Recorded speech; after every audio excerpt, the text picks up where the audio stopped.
तुकाराम महाराज म्हणतात की आम्ही भोळ्या भावाने तुझी भक्ती करतो, नामस्मरण करतो, त्याचाच स्वीकार कर असं म्हणतात. ते काय म्हणतात? मन वाचा तिथे तुझे स्वरूप, म्हणून या माप भक्ती केली भक्ताची या मापे, मोजतो अनंता इतराने तत्वता न मोजावे. योग याग तपे देहाची या योगे, ज्ञानाची या लागे न सापडशी. तुका म्हणे आम्ही भोळ्या भावे सेवा, घ्यावी जी केशवा करीती ऐसा. तर हे देवा, तुझे स्वरूप हे मन वाचा काया याच्याही पलीकडचे आहे. त्यामुळे तर आम्ही भक्तिरूपाचे माप हाती घेतले आहे. आम्ही अनंताला भक्तीच्या मापाने मोजतो. इतर कोणत्याही साधनाने तुझे मोजमाप होणार नाही.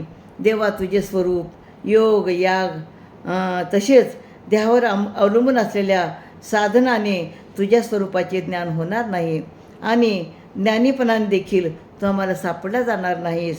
म्हणून तुकाराम महाराज म्हणतात, त्यामुळे हे देवा, हे केशवा, हे विठ्ठला, आम्ही भोळ्या भावाने तुझी भक्ती करतो, तीच तू प्रेमाने स्वीकार कर.